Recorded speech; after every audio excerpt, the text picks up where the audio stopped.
El pastel de nuestro 15º aniversario se estrelló contra el suelo. Mis manos temblaban. Allí estaba él, en nuestra cama, en la casa que yo diseñé. Y no estaba solo. La risa de una mujer se cortó de golpe. Ella se tapó con las sábanas que yo misma elegí.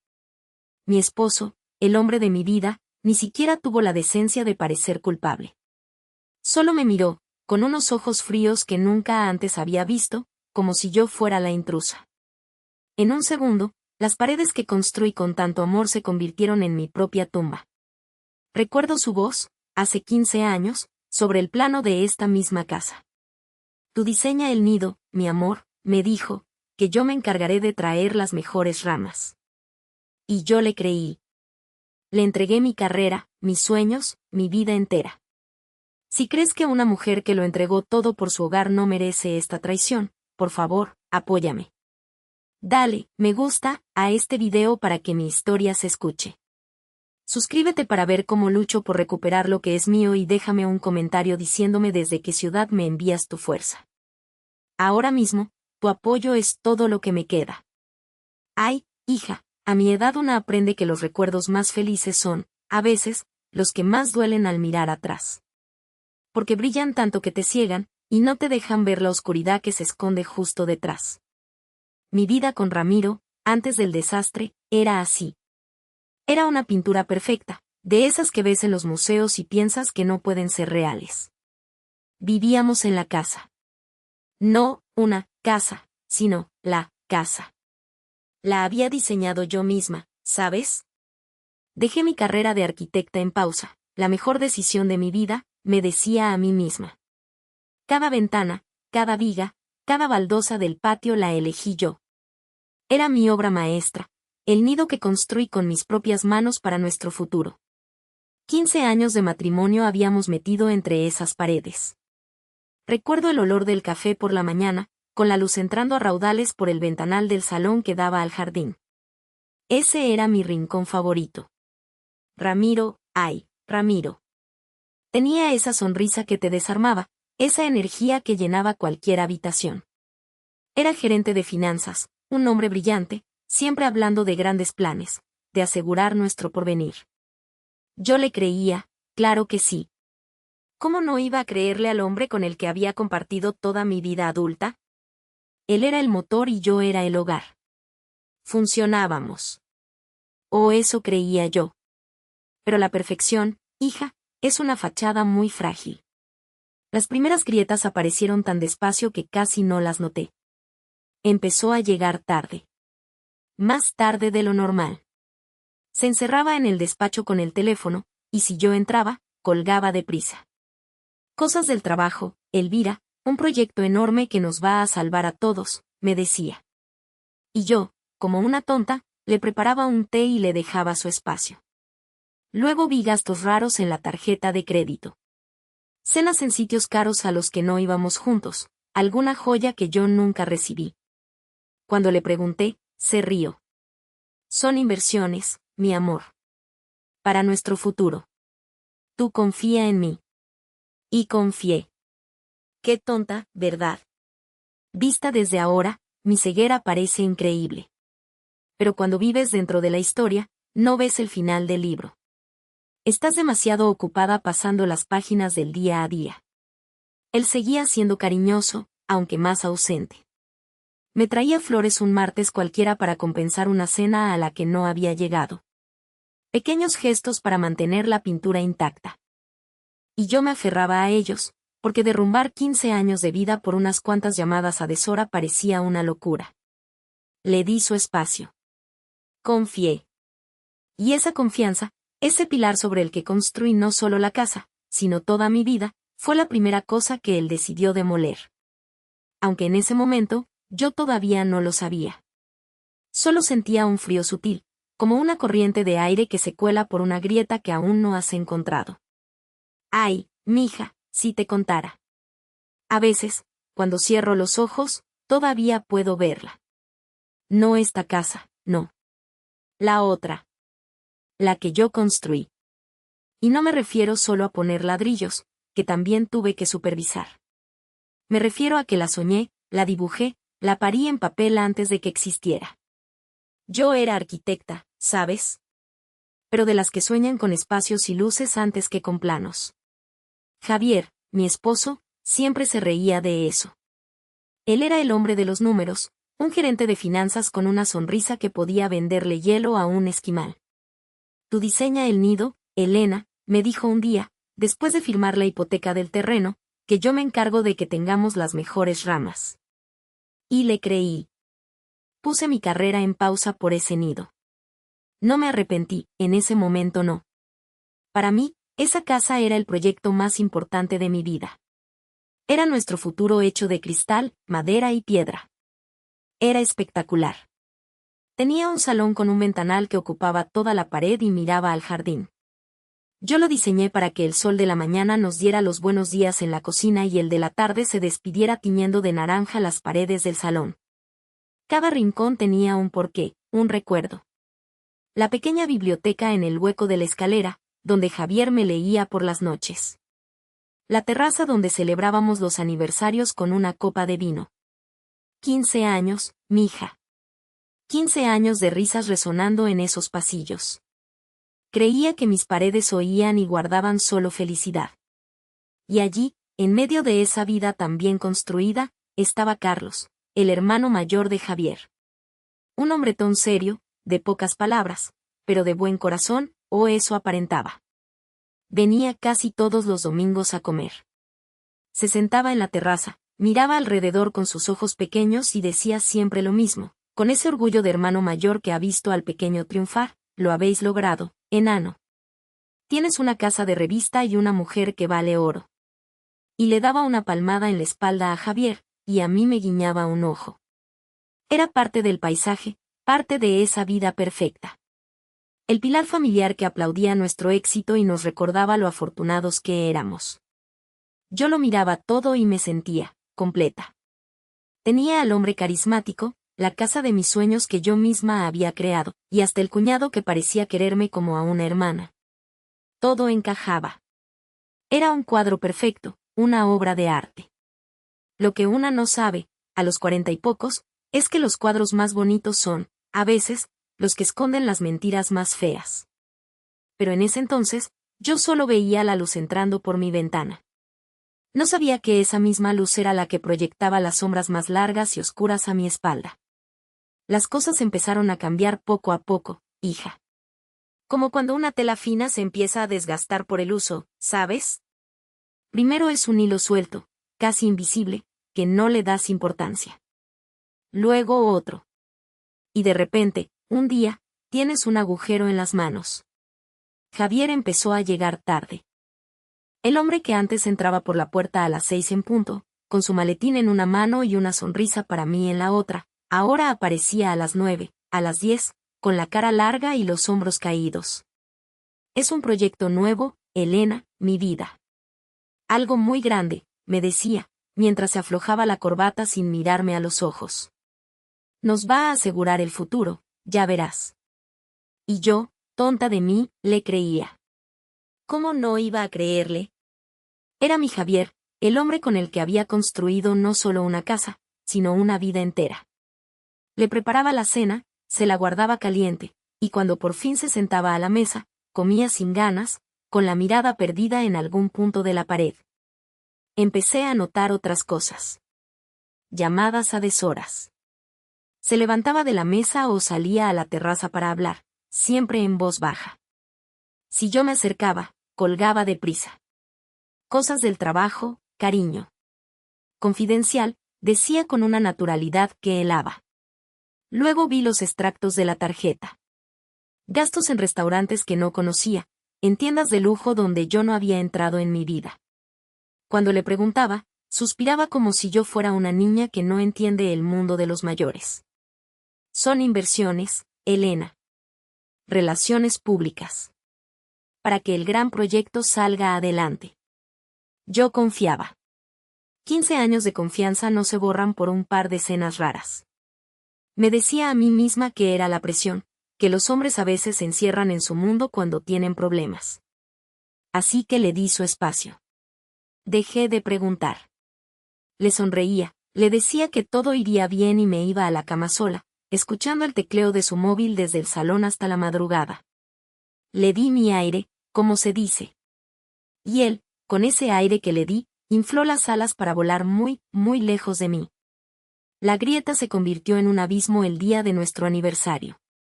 El número 15. Quería que fuera especial. Salí por la mañana, le compré aquel reloj que tanto le gustaba y una botella de nuestro vino favorito.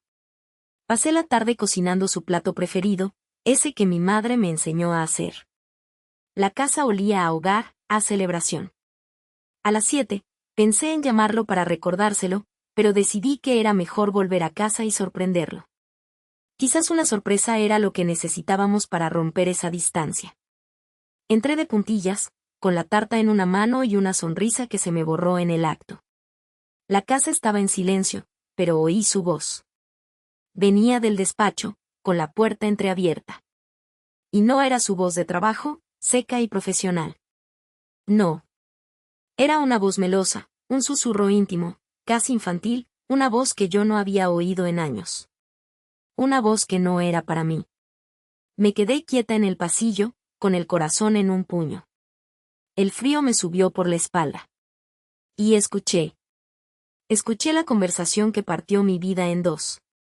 Sí, mi princesita, ya está casi todo listo, decía con esa voz empalagosa. El poder notarial que me firmó hace años, ¿te acuerdas que te conté? El que era para unas acciones. Pues va a servir. Con eso transferiré la casa a la sociedad que creamos. Es la única forma de que se quede todo limpio, mi amor. Hubo una pausa. Yo no podía respirar. Mi casa. La casa que yo dibujé. Sí, claro que nos vamos. En cuanto esté todo liquidado, tú y yo empezamos de cero, lejos de aquí. Como lo planeamos. Princesita. Esa palabra. Esa estúpida y cursi palabra rebotó en mi cabeza como una bala. No fue la traición, ni el robo, ni el plan cobarde. Fue esa palabra. Princesita. En un segundo, los 15 años de mi vida, mi reina, mi todo, se convirtieron en ceniza. Me di cuenta de que mientras yo construía un hogar con ladrillos y amor, él estaba construyendo una mentira con palabras vacías. Allí, de pie en el pasillo, con el olor de su cena favorita llenando el aire, comprendí que yo ya no vivía en esa casa. Era una extraña. Una invitada a la que estaban a punto de enseñar, con una frialdad absoluta, la puerta de salida. No grité. No entré en el despacho para arrancarle el teléfono de las manos y estamparlo contra la pared que yo misma había elegido pintar de ese azul sereno que ahora me parecía una burla. No hice nada. Me di la vuelta, con el sigilo de un ladrón en mi propia casa, y volví a la cocina. Apagué el fuego bajo el estofado, ese que era su favorito, y me senté en la oscuridad, escuchando el zumbido del frigorífico. El silencio después de su llamada fue peor que las palabras. Fue un silencio lleno de todo lo que ya no existía. Los días que siguieron fueron una especie de limbo. Yo vivía en una neblina, moviéndome por la casa como un fantasma. Javier, mi esposo, el hombre que dormía a mi lado, se volvió insoportablemente amable. Me traía el café a la cama, me preguntaba qué tal mi día con una sonrisa que no le llegaba a los ojos. Cada gesto de cariño era una puñalada. Era una actuación para una espectadora que ya se sabía el final de la obra. Yo, por mi parte, no tenía fuerzas para confrontarlo. ¿Qué le iba a decir? ¿Qué lo había oído todo? Hacerlo real, decirlo en voz alta, me parecía un esfuerzo sobrehumano. Así que fingí. Fingí no saber nada, mientras sentía como el suelo bajo mis pies se convertía en arena movediza. La ejecución de su plan fue tan cobarde y fría como la conversación que oí. Fue una semana después. Yo estaba intentando leer en el salón, pero las palabras se me escapaban. Sonó el timbre. Era un mensajero con un sobre grande, de aspecto oficial. Lo firmé con una mano que no parecía la mía. Dentro, un burofax. Papel grueso, lenguaje legal, impersonal, cruel. Un despacho de abogados, en representación de una sociedad de la que nunca había oído hablar, me informaba de que yo ya no era la propietaria de la vivienda y que disponía de 15 días para desalojarla. No hubo gritos, ni lágrimas en ese momento. Solo un frío que me caló hasta los huesos. El plan de Javier se había cumplido. Me había despojado de mi hogar sin siquiera tener que mirarme a la cara. Y yo, por orgullo, por una última pizca de dignidad, decidí que no le daría el gusto de verme echada a la calle. No habría una escena humillante. Empecé a empacar esa misma tarde. Abrí cajas que guardábamos en el trastero y comencé a meter mi vida dentro. Cada objeto era un fantasma. Las fotos de nuestros viajes, los libros que leímos juntos, la vajilla que elegimos para nuestra primera cena de Navidad en esa casa. Las paredes que yo había diseñado para ser un refugio, ahora me observaban, hostiles. El sol que entraba por los ventanales, que yo misma había dibujado en los planos para que inundara de luz el salón, ahora solo iluminaba el polvo y el vacío que se iba creando. Lo perdí todo. Javier, claro, vació nuestras cuentas conjuntas con la excusa de esas inversiones para nuestro futuro. Mis ahorros se fueron con él. Mis amigos, nuestros amigos, empezaron a distanciarse. Las llamadas se hicieron menos frecuentes. Me llegaban ecos de la historia de Javier, que yo estaba pasando por una crisis emocional muy fuerte, que necesitaba espacio, que no sabía lo que hacía. Me estaba borrando del mapa de nuestra vida en común, pintándome como la loca, la inestable. Y lo peor es que la gente se lo creía. Acabé en un pequeño apartamento de alquiler, impersonal y con olor a pintura fresca. Rodeada de cajas sin abrir que contenían los pedazos rotos de mi existencia. Me senté en el suelo, porque ni siquiera tenía fuerzas para montar un mueble, y miré a mi alrededor. Estaba sola.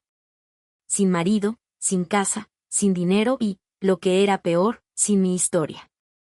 Me la habían robado. Había tocado fondo, un fondo tan profundo y oscuro que, en ese momento, estaba convencida de que jamás volvería a ver la luz. Mire, yo en esos días no era una persona. Era como una sombra que se movía por la casa que yo misma había creado, pero que ya no sentía mía. Cada mañana me levantaba esperando despertar de la pesadilla, esperando que el recuerdo de esa conversación telefónica se hubiera borrado. Pero no. El eco de la palabra princesita seguía ahí, en mi cabeza, un zumbido constante y cruel que lo envenenaba todo. No le dije nada a Ramiro. ¿Qué podía decirle? ¿Oí cómo planeabas robarme la vida? Sonaba a locura, a histeria. Y él era un experto en hacerme sentir así. Me quedé paralizada, en una especie de limbo de incredulidad. Le veía entrar y salir, darme un beso en la frente, preguntarme qué tal el día, y yo solo podía sentir, con una sonrisa que se sentía como una máscara de yeso a punto de quebrarse. Vivir con tu verdugo y fingir que todo está bien es un tipo de tortura que no se la deseo a nadie. La espera, la inacción, terminó una mañana de martes. Llovía. Recuerdo el sonido de las gotas contra los ventanales del salón, un sonido que antes me parecía acogedor y que ese día sonaba como un llanto. Sonó el timbre. No era el cartero de siempre, sino un mensajero con uniforme, muy serio, con una carpeta electrónica en la mano. Me hizo firmar para entregarme un sobre grande, rígido, con el sello de un bufete de abogados del que nunca había oído hablar.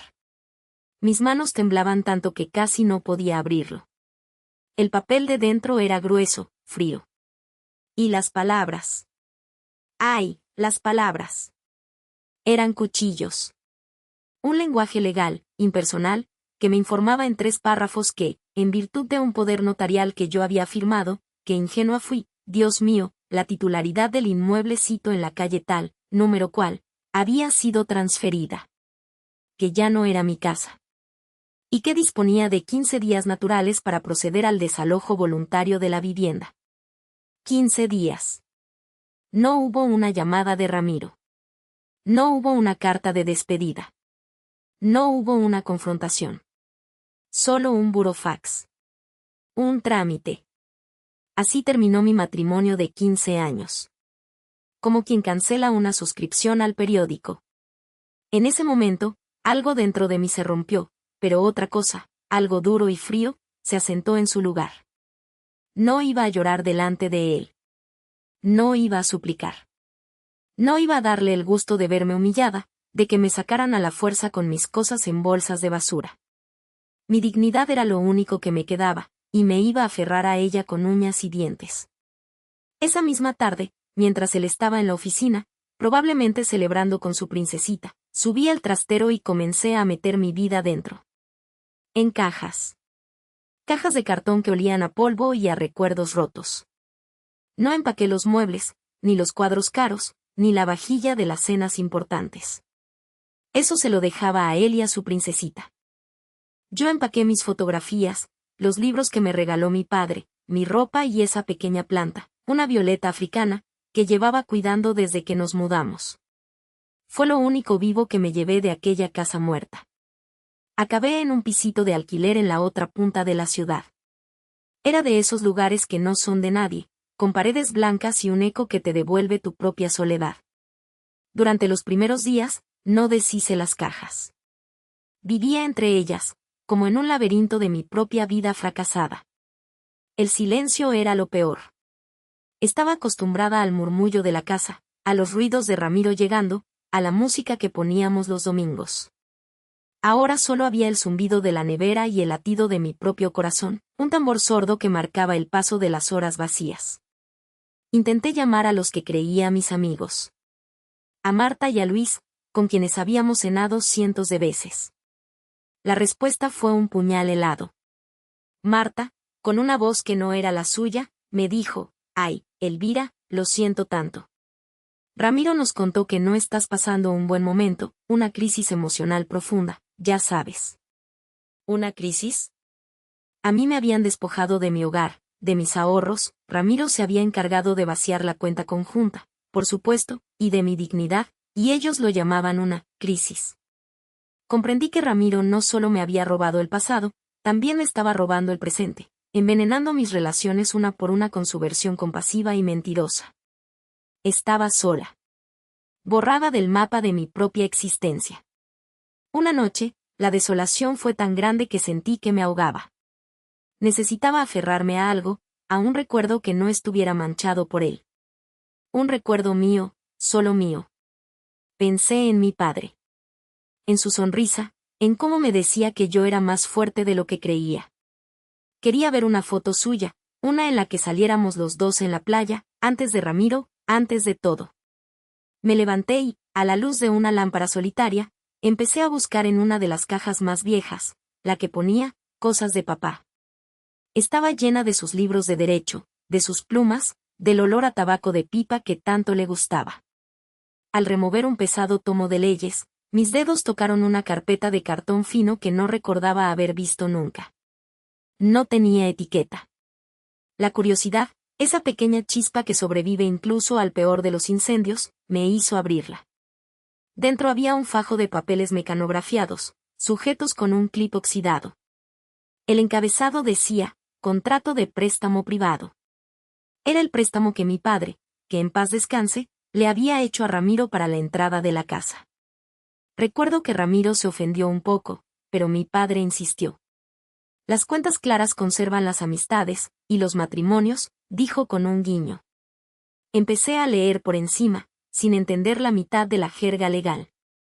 Pero entonces, al final de la tercera página, vi una cláusula escrita en una tipografía ligeramente distinta, como si mi padre, abogado astuto y previsor como era, la hubiera añadido en el último momento. Era la cláusula de protección familiar. Y lo que decía, lo que decía me devolvió el aliento. En caso de disolución del matrimonio por causa de infidelidad comprobada o acto de enajenación fraudulenta por parte de don Ramiro Vega, la deuda se considerará saldada y la titularidad completa de la propiedad revertirá automáticamente a doña Elvira Soler como única beneficiaria y propietaria legítima. No grité. No lloré de alegría. Sentí algo mucho más profundo. Sentí la mano de mi padre sobre mi hombro, protegiéndome desde el más allá. Sentí como el suelo dejaba de temblar bajo mis pies. El frío de la desolación fue reemplazado por un torrente de claridad, una fuerza helada y afilada. Él no me había despojado de todo. Había cometido un error. Un error fatal. Cerré la carpeta con cuidado, como si contuviera el tesoro más grande del mundo. Y en cierto modo, lo era. Era mi futuro. El juego, mi querido Ramiro, acababa de cambiar. Y esta vez, las cartas las repartía yo. Cerré la carpeta con cuidado, como si contuviera el tesoro más grande del mundo. Y en cierto modo, lo era. Era mi futuro. El juego, mi querido Ramiro, acababa de cambiar. Y esta vez, las cartas las repartía yo. No dormí esa noche. Pero, ¿sabe usted? No fue por la angustia de las noches anteriores. Ya no sentía ese nudo en el estómago, esa sensación de caer al vacío. El llanto se había secado. En su lugar, había una calma fría, una claridad que no recordaba haber sentido en años. Era como si el golpe me hubiera despertado de un largo sueño de 15 años. Por primera vez, no pensaba en lo que había perdido, sino en lo que iba a hacer. A la mañana siguiente, antes de que saliera el sol, mi mente era una máquina. Desempolvé una vieja agenda de mi padre. Él, que era un hombre de orden y de contactos, siempre decía: Elvira, más vale tener un buen abogado en la agenda que dinero en el banco. Pasé las páginas amarillentas hasta que encontré el nombre que buscaba, escrito con su caligrafía firme: Sofía Navarro. Litigios complejos. Muerde y no suelta. Recordé a mi padre hablar de ella, una colega a la que respetaba profundamente. Su despacho no estaba en una de esas torres de cristal donde trabajaba Ramiro. Era una oficina discreta, en un edificio antiguo, con suelos de madera que crujían y olor a papel y a café fuerte. Sofía era una mujer de mi edad, quizá un poco mayor, con el pelo plateado recogido en un moño severo y unos ojos grises, afilados, que parecían ver más allá de mis palabras. No me ofreció pañuelos ni palabras de consuelo. Me ofreció una silla y me dijo: cuéntemelo todo. Y lo hice. Le conté la historia de nuestra vida, del amor, de la casa que construí con mis propias manos y mi propio corazón. Y luego le conté la traición, la voz de Ramiro en el pasillo, la palabra, princesita, que me había destrozado el alma. Finalmente, puse la carpeta sobre su escritorio de roble macizo y la abrí en la página de la cláusula. Sofía leyó en silencio, con una concentración absoluta. No dijo nada durante un largo minuto. Luego, levantó la vista y, por primera vez, sonrió. No era una sonrisa cálida, no. Era la sonrisa de un cirujano que ha encontrado el punto exacto para hacer la incisión. Su padre era un hombre brillante, señora Soler, dijo con voz serena. Esto es una fortaleza legal. Pero para tomar el castillo, necesitamos un ejército. Pruebas. Su plan era meticuloso, implacable. Contratamos a un investigador privado, un hombrecillo gris e invisible que parecía sacado de una novela. La idea de poner a un detective a seguir a Ramiro me revolvía el estómago. Era como hurgar en la basura de mi propia vida. Pero Sofía tenía razón. Ya no se trataba de sentimientos, se trataba de hechos. Las pruebas de la infidelidad llegaron pronto. Fotos de Ramiro y su génesis saliendo de hoteles, cenando en restaurantes caros. Cada foto era una pequeña puñalada, pero ya no dolía como antes. Ahora era solo una pieza más en mi tablero de ajedrez. Pero el verdadero golpe de maestra del investigador fue rastrear el dinero. Y entonces, la verdad resultó ser más retorcida de lo que imaginaba. La princesita, la tal Génesis, no era solo una joven enamorada de un hombre mayor. Era una estafadora profesional. Estaba engañando a Ramiro. Le hacía creer que estaban invirtiendo el dinero de la casa en negocios en el extranjero, cuando en realidad lo estaba desviando todo a cuentas secretas a su nombre. Sentí una punzada de algo que casi parecía lástima. Casi. El gran hombre de negocios, el lobo de las finanzas, había sido casado por una loba con cara de niña. La ironía era casi poética. Con todas las pruebas en la mano, Sofía trazó el último paso. Fue entonces cuando una antigua amiga en común me llamó, con esa falsa voz de compasión. «Ay, Elvira, qué terrible lo tuyo, por cierto, ¿te has enterado de que Ramiro y su nueva novia dan una gran fiesta de inauguración en tu casa?» para presentar sus nuevos proyectos.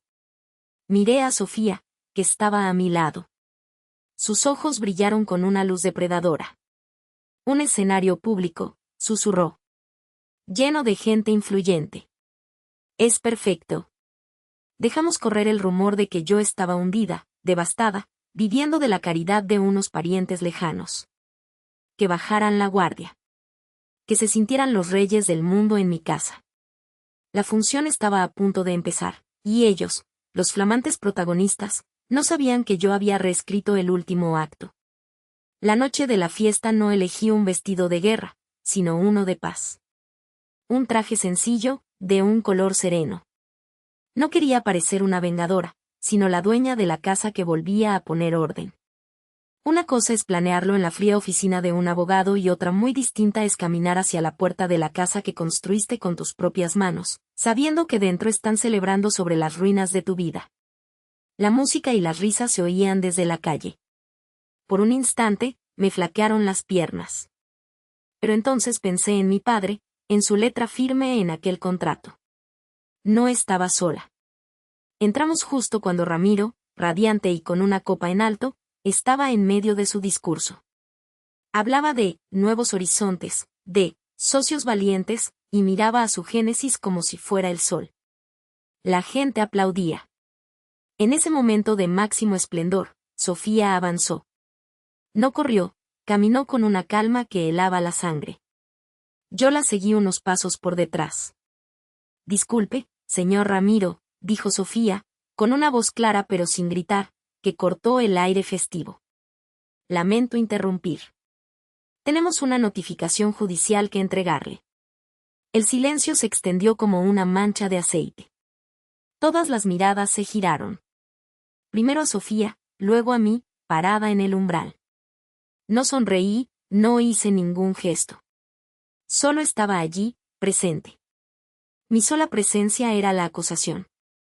Ramiro palideció.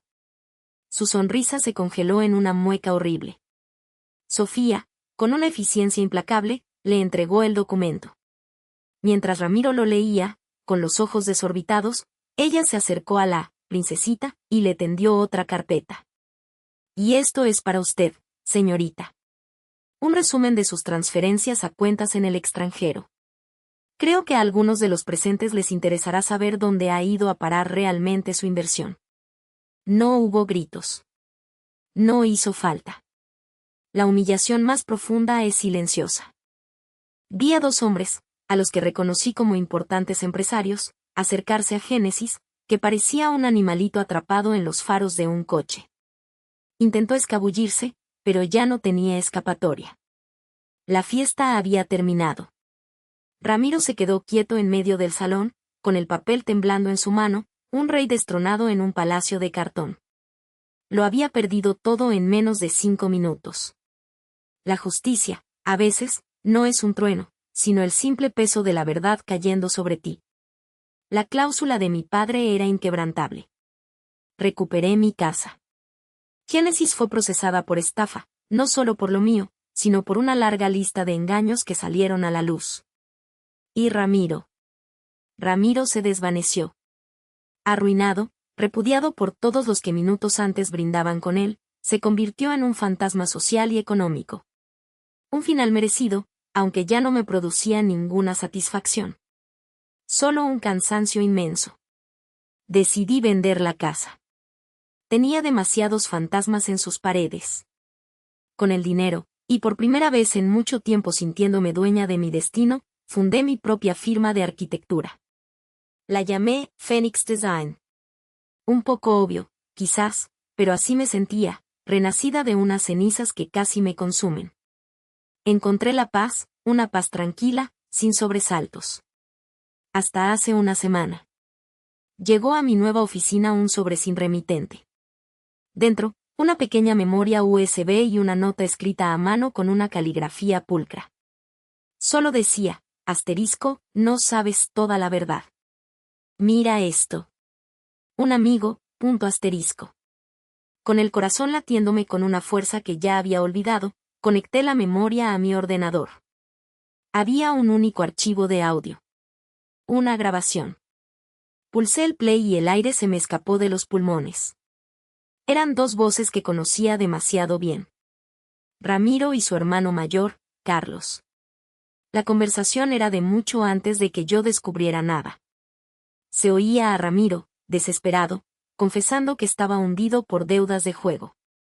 Y luego Carlos, con su tono siempre tan calmado, tan protector. No te preocupes, hermanito, decía. Hay una salida. Conozco a un especialista, una chica muy lista llamada Génesis. Ella te ayudará a liquidar los bienes de forma discreta. Usarás el poder notarial que te firmó Elvira hace años. Ella es fuerte, lo superará. Me quedé helada. Carlos. El que me abrazó cuando lloraba, el que me dijo que Ramiro era un imbécil, el que me trajo café a mi apartamento temporal. No fue el consejero de un hermano desesperado. Fue el arquitecto. El que le entregó a Ramiro el arma, el plan y la falsa justificación.